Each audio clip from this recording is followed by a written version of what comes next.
खुदावंद यीशु मसीह के बाबरकत नाम में मेरी तरफ से तमाम नाजरीन को बहुत बहुत सलाम। नाजरीन, प्रोग्राम कैंपेन फॉर क्राइस्ट के साथ मैं हूं आपका होस्ट पास्टर पत्र सदीक। याद दिलाता चलूं कि होशाना टीवी की ज़बरदस्त ख्वाहिश और काविश है और दिन रात मेहनत कोशिश कर रही है ताकि अपने नाजरीन को बाइबल मुकद्दस के अमीक और गहरे भेदों से मुतारिफ कराए, ताकि आप करें तरक्की और रूहानी एतबार से आगे बढ़ें और खुदावंद यीशु मसीह का वजूद तरक्की पाए। तो आज हम बात करने जा रहे हैं कसरत की ज़िंदगी। ज़िंदगी तो हमने सुना हुआ है, लेकिन कसरत की ज़िंदगी अज़्र अंजील मुक़द्दस हम सीखेंगे और हम इससे इंतहाई गहरे मज़मून पे बात करेंगे। लेकिन मैं मुनासिब समझता हूँ कि सबसे पहले अपने मेहमानों का तारुफ कराता चलूँ। तो आज के हमारे पहले मेहमान हैं जनाब पास्टर सागर सादिक साहब, जिनका ताल्लुक़ genesis Joy church Sangla Hill से है और उन्होंने मैं ज्वाइन किया ताकि मैं सिखाएं कि कसरत की ज़िंदगी क्या होती है। पादी साहब, मैं आपको प्रोग्राम में खुश आमदीद कहता हूँ। तो इसी तरह हमारे अगले मेहमान जनाब पादरी यकूब मसीह हैं, जिनका ताल्लुक़ Presbyterian Church of Pakistan Sangla Hill से है और इन्होंने मैं ज्वाइन किया ताकि हमारे नाज़रीन को सिखाएं कि कसरत की ज़िंदगी क्या होती है। पादी साहब, मैं आपको प्रोग्राम में खुश आमदीद कहता हूँ। तो इसी तरह नाज़रीन, हमारे अगले मेहमान हैं आज पास्टर अमीर रफ़ीक साहब, जिनका ताल्लुक़ दी बाइबल चर्च सांगला हिल से है और उन्होंने मैं ज्वाइन किया ताकि हमें सिखाएं कि कसरत की ज़िंदगी क्या होती है। पादी साहब, मैं आपको प्रोग्राम में खुश आमदीद कहता हूँ। तो आगे बढ़ते हैं और आज के हमारे अगले मेहमान हैं जनाब पास्टर सरवर सुहेल साहब, जिनका ताल्लुक़ Family of Christ Church Sangla Hill से है और उन्होंने मैं ज्वाइन किया ताकि हमारे नाज़रीन को सिखाएं कि कसरत की ज़िंदगी क्या होती है। तो नाज़रीन, ये तो हमारे मेहमानों का तारुफ जो आज सांगला हिल से हमारे दरमियान तशरीफ़ लाए हैं ताकि कलाम खुदा की रोशनी में हमें सिखाएं कि कसरत की ज़िंदगी क्या होती है। हम इस पे बात करेंगे, गुफ्तगू करेंगे, सीखेंगे, लेकिन सबसे पहले हम खुदा कलाम मुक़द्दस में से हवाला पढ़ेंगे। तो आज की हमारी मर्सी आयत मुकस्सा है यूहन्ना की इंजील उसका 10वां बाब, उसकी 10वीं आयत मुकस्सा। मैं गुजारिश करूँगा जनाब पादी यकूब मसीह से कि तिलावत में हमारी रहनुमाई करें। जी पादी साहब। तो आइए हम खुदावंद के ज़ोर में नए अहदनामा में से यूहन्ना रसूल की मार्फत लिखी इंजील पाक उसका 10वां बाब और उसकी 10वीं आयत खुदावंद के ज़ोर में पढ़ेंगे। चोर नहीं आता मगर चुराने और मार डालने और हलाक करने को, मैं इसलिए आया कि वो ज़िंदगी पाएँ और कसरत से पाएँ। खुदावंद अपने इस मुक़द्दस कलाम के पढ़े और सुने जाने पर कसरत से बरकत नाज़िल करे। आमीन। तो नाज़रीन, आइए अपने सरों को झुकाएं, अपनी आंखें बंद करें और दुआ मांगें और कलाम खुदा को समझने के लिए हम खुदावंद से हिकमत और दानाई मांगें। मैं दरख्वास्त करूंगा जनाब पास्टर सरवर सुहेल साहब से कि वो दुआ में हमारी रहनुमाई करें। हम दुआ मांगें। खुदा मेहरबान अब्बा, तेरी शुक्र तेरी तारीफ़ करते हैं। तेरे कलाम की बातों की तशरीह नूर बख्शती है और सादा दिलों को अक्लमंद बनाती है। हम तेरी शुक्र करते हैं खुदा अब्बा, हम तेरे बेटे यीशु मसीह के नाम के वसीला से मिन्नत करते हैं। आज तेरे कलाम की बरकत खुदाम तमाम समाइन नाजरीन और खुदाम उन सब के लिए जो खुदाम तेरी आवाज़ की शिनवा है, खुदाम उन सबों तक तेरे कलाम की बरकत पहुँचे, ताकि खुदाम तेरी मर्सी हम सबों की ज़िंदगी में पूरी होते हुए खुदा हमें बनाए, सवारे, निखारे और कसरत की ज़िंदगी में बढ़ने के लिए और फजल से मामूर करे, यीशु मसीह के नाम से आमीन। आमीन। तो नाज़रीन, आज हम सीखने जा रहे हैं कसरत की ज़िंदगी। जिस तरह मैंने पहले ये बात की कि ज़िंदगी के बारे में तो हमने बहुत कुछ सुना है, लेकिन कसरत की ज़िंदगी ये क्या होती है, ये बाइबल मुक़द्दस में इकलौता दावा है और इसका दावेदार एक ही शख्स है, खुदम यीशु मसीह नासरी। अंबिया, रसूल, पैगंबर तशरीफ़ लाए, वो ज़िंदगी की तशहीर करते रहे, तालीम देते रहे, सिखाते रहे, लेकिन ये पहला दावा पूरी बाइबल मुक़द्दस में कि मैं ज़िंदगी देने आया हूँ, सिखाने नहीं आया बल्कि देने आया हूँ। तो हम सीखेंगे आज और खुदा के खादमों ने ज्वाइन किया है और कंपेन कर रहे हैं हमारे साथ कि कसरत की ज़िंदगी क्या होती है। सो सबसे पहले मैं दरख्वास्त करूँगा जनाब पास्टर सागर सादिक साहब से कि हमारे नाज़रीन को सिखाएं कि कसरत की ज़िंदगी क्या होती है। जी पादी साहब। जी सर, थैंक यू। खुदावंद यीशु मसीह के नाम में आप सबों को सलाम। हम खुदा के बेहद शुक्रगुजार हैं कि खुदा ने आज होशाना टीवी में हमारे ये मौका दिया ताकि हम मिलकर खुदा के कलाम को सीख सके, सिखा सके। हम खुदा की शुक्रगुजारी करते हैं। एक्चुअली यहाँ पर जो आया है कि यीशु मसीह ने कहा, मैं इसलिए दुनिया में आया कि लोग ज़िंदगी पाएँ और कसरत की ज़िंदगी पाएँ। बागे अदन में जो गुनाह हुआ था, बागे अदन में जो आदम ने गुनाह किया था, वो जिंदगी से महरूम हो गया था।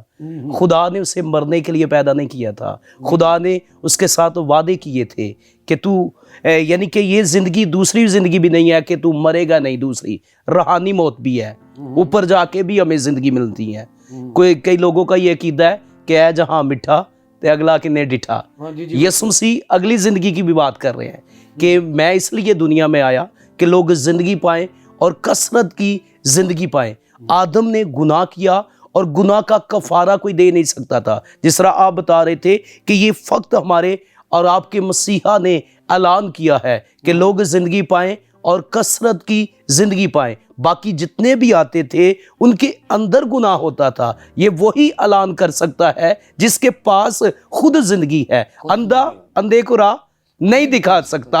अगर खुद ही कोई मौत में जाएगा तो वो किस तरह किसी को जिंदगी दे सकता है?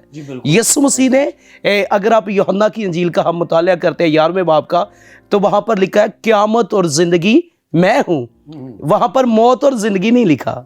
यीशु मसीह क़यामत है, यानी कि किसी को भी, दूसरों को भी जिंदा करने की कुदरत, इख्तियार, पावर उसके पास है और उसने वो जिंदा होके दिखाया भी है। यीशु मसीह जब मरा, बाकी जितने भी मुर्दे जिंदा हुए हैं, ठीक है, वो जिंदा किए गए हैं, लेकिन यीशु मसीह अपनी कुदरत से जिंदा हुआ है। इसलिए उसके पास कसरत की जिंदगी है। कसरत की जिंदगी का मबदा मंबा मेरा और आपका मसीहा है। कलाम मुकद्दस में लिखा है, आसमां के तले और ज़मीन के ऊपर आदमियों को कोई दूसरा नाम नहीं बख्शा गया, सिर्फ एक ही नाम मिला है। जिंदगी सिर्फ एक ही नाम में है, जिंदगी सिर्फ एक ही के पास है और वो खुदावंद यीशु मसीह नासरी है, वो खुदा का बेटा है। अगर हम पुराने अहदनामे का मुताला करते हैं, पुराने अहदनामे में जब भी कोई मरता था तो वो अब्राहम की गोद में जाते थे लोग। पुराने अहदनामे में कोई भी मरते, दाऊद अब्राहम की गोद में गया, बाकी भी जितने थे वो अब्राहम की गोद में जाते थे। लेकिन यीशु मसीह के साथ दो डाकू मसलूब थे। एक ने कहा तू खुद भी बच और हमें भी बचा। दूसरे ने झिड़का कि नहीं, हम तो अपने गुनाहों की सजा पा रहे हैं। और साथ में कह रही है, यीशु जब तू अपनी बादशाही में आए तो मुझे याद करना। तो यीशु ने कहा तू आज ही मेरे साथ फिरदौस में होगा। फिरदौस के दरवाजों को खोलने वाला, फिरदौस में लेकर जाने वाला, फिरदौस के अंदर लेकर जाने वाला और किसी के पास इख्तियार नहीं है, सिर्फ वो मेरा और आपका मसीहा है। और उस डाकू को कसरत की जिंदगी मिली।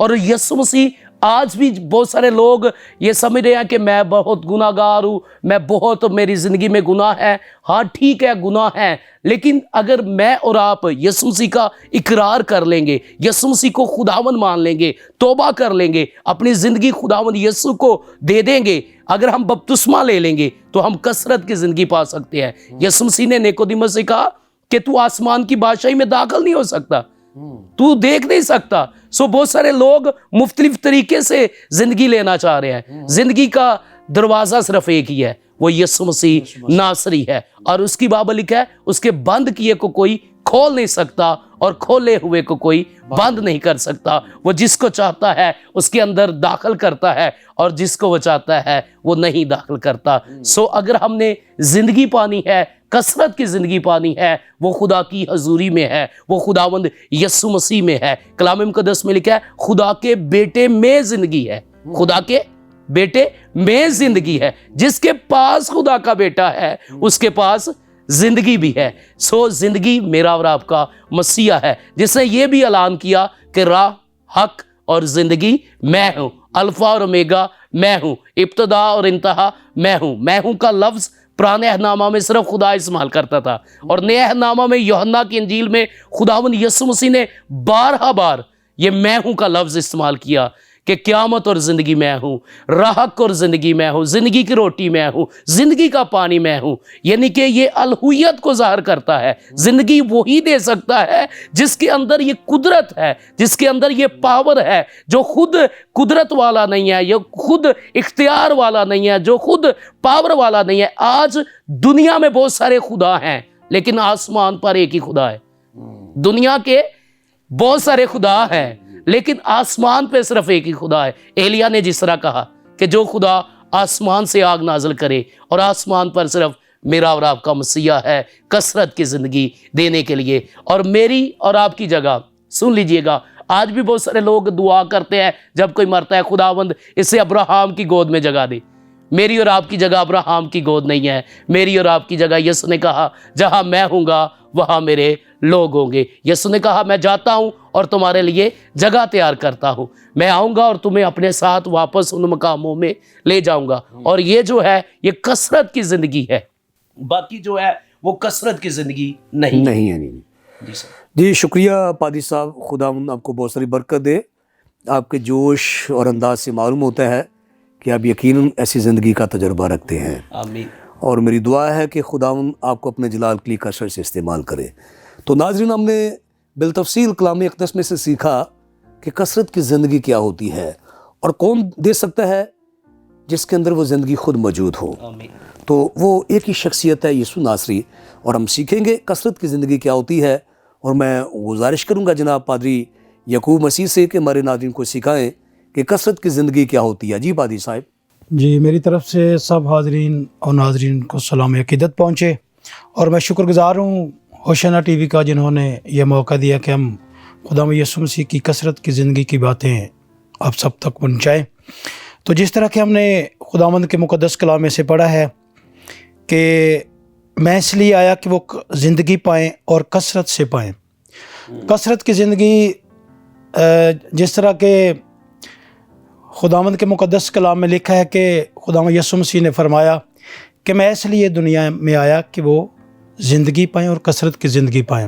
کوئی میرے وسیلہ کے بغیر باپ کے پاس نہیں جا سکتا، کیونکہ باپ اور میں ایک ہوں، دنیا کا نور میں ہوں۔ جو کوئی میری پیروی کرے گا وہ اندھیرے میں نہ رہے گا بلکہ ہمیشہ کی زندگی پائے گا۔ بہت سارے نبی پیغمبر مرسلین انبیاء اس دنیا میں آئے، سب نے اپنے اپنے قوم کو، اپنی کلیسیا کو، اپنی کمیونٹی کو بہت سارے وعدے کیے، لیکن میرے اور آپ کے یسوع مسیح نے جو وعدے کیے ہیں وہ وعدے سچ اور برحق ہیں، اور خداوند وعدوں کا سچا خدا ہے۔ آدم اور حوا نے گناہ کیا اور وہ ہمیشہ کی زندگی سے محروم ہو گئے۔ آدم اور حوا خدا سے بھاگتے رہے، لیکن جس طرح کہ ہم اوپر والی آیات میں پڑھیں تو لکھا ہے کہ جتنے مجھ سے پہلے آئے سب چور اور ڈاکو تھے، اور خدا یسوع مسیح ہمارے لیے ہمیشہ کی زندگی کس طرح لے کے آئے کہ انہوں نے اپنی جان کا فدیہ دیا، اور جو قربانی دیتا ہے وہ لیتا نہیں، اور جو قربانی لیتا ہے مانگتا ہے وہ دیتا نہیں۔ جتنے نبی پیغمبر ہیں سب نے قربانی مانگی، لیکن صرف اور صرف میرے یسوع مسیح نے قربانی کسی سے نہیں مانگی بلکہ اس نے اپنی جان فدیہ میں دی اور ہمیں کثرت کی زندگی کا وارث بنایا۔ اور ہم خوش قسمت ہیں یسوع مسیح کے ماننے والے لوگ کہ ہم کثرت کی زندگی پاتے ہیں، اور کثرت کی زندگی وہی حاصل کرے گا جو یسوع مسیح کا اچھا اور سچا پیروکار ہوگا۔ اور لکھا ہے کہ خداوند ایسے پرستار ڈھونڈتا ہے جو اس کی پرستش روح اور سچائی سے کرتے ہیں۔ جی بالکل۔ اگر ہم روح سے خدا کی پرستش کریں، اس کی خدمت کریں، اس سے پیار کریں، تو اسی کو خداوند ہمیشہ کی زندگی کا وارث ٹھہرائے گا۔ جس طرح کہ خداوند کا جو فرشتہ ہے وہ جب کتاب کو لے کر منادی کر رہا ہے کہ کون اس کتاب کو لے گا، کون اس کی 7 مہروں کو کھولے گا، مکاشفہ میں لکھا ہے۔ تو جب کوئی بھی تیار نہ ہوا تو پھر خداوند کے بندہ نے، بزرگ نے کہا کہ اب تو واپس آ، رو مت، کیونکہ دیکھ یہودا کے قبیلہ کا ببر جو داؤد کی اصل سے ہے وہ اس کتاب کو لینے اور اس کی 7 مہروں کو کھولنے کے لائق ہے۔ تو میرے عزیزوں خدا یسوع مسیح نے اپنی مبارک جان فدیہ میں دے کر ہمارے لیے کثرت کی زندگی کو خریدا اور ہمیں اس کا وارث ٹھہرایا۔ آج ہم بڑے فخر کے ساتھ یہ بات کہتے ہیں کہ ہم یسوع مسیح کے ماننے والے ہیں، اور یسوع مسیح کا جو مطلب ہے، جو ہمیں یسوع نام ملا ہے، اس کا مطلب بھی ہے بچانے والا، شفا دینے والا، چھڑانے والا۔ دوسری بات یہ کہ جو ایک بار پیدا ہوگا اسے 2 بار مرنا پڑے گا، اور جو 2 بار پیدا ہوگا وہ 1 بار مرے گا۔ جی ایک تو بندہ ماں کے پیٹ سے پیدا ہوتا ہے، وہ جو دنیا میں زندگی گزارتا ہے جی وہ تو جیسے تیسے کر کے گزار جاتا ہے، لیکن جو اس کو 2 بار مرنا پڑے گا، ایک تو بدن کی موت، جسمانی موت جو دنیا میں ہے، اور دوسری موت روحانی موت۔ اور جو بندہ 2 بار پیدا ہوگا، ایک تو ماں کے پیٹ سے پیدا ہوگا، اور دوسرا وہ جب نئی زندگی کی شروعات کرے گا، خدا یسوع مسیح کو اپنا شخصی نجات دہندہ قبول کرے گا، روح القدس سے پیدا ہوگا، تو وہ ہے دوسری پیدائش، اور اس کو 1 دفعہ مرنا پڑے گا۔ تو جتنی دیر تک ہم خدا یسوع مسیح کو اور اس کو اپنے اندر جگہ نہیں دیتے، اس کو پہنتے نہیں، یسوع مسیح کو پہن لو، کیونکہ یسوع مسیح ہمارا پہناوا ہے۔ جو الوہیت کا لباس آدم اور حوا نے اپنے گناہ کی وجہ سے گنوا لیا، اور خدا یسوع مسیح دوبارہ جب اس دنیا میں آئے تو خدا یسوع مسیح نے ہمیں پھر سے وہ نجات کا جو کثرت کی زندگی کا لباس ہمیں دیا، تاکہ ہم اس لباس کو پہن کر، جس طرح کلام مقدس میں لکھا ہے کہ 5 عقل مند اور 5 سست کماریاں، اور جن کی کپیوں میں تیل تھا، مطلب کہ انہوں نے خداوند یسوع مسیح کو پہنا اور اس کے کلام پر عمل کیا، اور اپنے آپ کو دلہن کی مانند تیار کیا روحانی سنگار کے ساتھ۔ تو یہی ہمیشہ کی زندگی ہے، یہی کثرت کی زندگی ہے جس کا وعدہ خدا نے ہمارے ساتھ کیا ہے کہ میں اس لیے دنیا میں آیا کہ وہ زندگی پائیں اور کثرت کی زندگی پائیں۔ کثرت کی زندگی صرف اور صرف میرے، آپ کے اور سارے جہاں کے خدا یسوع المسیح کے پاس ہے، جس کا وعدہ ہم نے، خداوند نے ہمارے ساتھ بار بار کیا کہ میں کثرت کی زندگی دینے کے لیے آپ کے پاس آیا ہوں۔ تو میرے عزیزو، آج کا ہمارے لیے جو حاصل کلام ہے، جو سبق ہے، وہ یہی ہے کہ جس طرح خدا یسوع مسیح فرماتے ہیں کہ دروازہ میں ہوں، کوئی میرے وسیلہ کے بغیر باپ کے پاس نہیں جا سکتا، کیونکہ باپ اور میں ایک ہوں، دنیا کا نور میں ہوں، جو کوئی میری پیروی کرے گا وہ اندھیرے میں نہ رہے گا بلکہ ہمیشہ کی زندگی پائے گا۔ ہم سب کے لیے آج کا حاصل کلام ہے کہ ہم یسوع مسیح کو پہنے، ہم خداوند یسوع مسیح ہمارا لباس ہے، ہمارا پہناوا ہے۔ جب ہم یسوع مسیح کو پہن لیں گے، اس کے کلام مقدس کے مطابق زندگی گزاریں گے، تو ہم ہمیشہ کی بلکہ کثرت کی زندگی پائیں گے۔ خداوند آج کے کلام مقدس کے وسیلہ سے ہم سب کو بہت ساری برکات اور فضائل سے مالا مال کرے۔ جی شکریہ پادری صاحب، خداوند آپ کو بہت ساری برکت دے۔ آپ نے خوبصورت الفاظ استعمال کیے، پہناوا۔ یسوع مسیح زندگی ہے، جب انسان اسے پہن لیتا ہے تو اپنی زندگی پاتا ہے۔ میں دعا گو ہوں کہ خداوند تعالیٰ آپ کو اپنے جلال کے لیے اور بھی کثرت سے استعمال کرے۔ تو ناظرین، ابھی ہم نے خدا کے خدام سے سیکھا ہے، اور دونوں خدا کے خادموں نے بڑی تفصیل کے ساتھ ہمیں یہ بات باور کرائی ہے، یقین دہانی دلائی ہے، اور ہمارے پاس جو جینون اور آسمانی ڈاکومنٹ ہے، الہامی کاغذات ہیں جن میں کبھی تبدیلی ممکن نہیں، وہ پروو کرتے ہیں، ثابت کرتے ہیں کہ یسوع مسیح ہمیشہ کی زندگی کا محور اور منبع ہے۔ خدا کے خدام نے بڑی فصاحت کے ساتھ اور بڑی ذمہ داری سے ہمیں سکھایا کہ کس طرح ہمیں یسوع مسیح کو پہن لینا چاہیے، اور کس طرح ہمیں اس کے ساتھ ساتھ چلنا چاہیے تاکہ ہم کثرت کی زندگی حاصل کریں۔ تو کثرت کی زندگی یہ ہم سیکھ رہے ہیں، یہ سلسلہ ہمارا جاری رہے گا۔ یہاں مجھے لینے ایک چھوٹی سی بریک، ملتے ہیں بریک کے بعد۔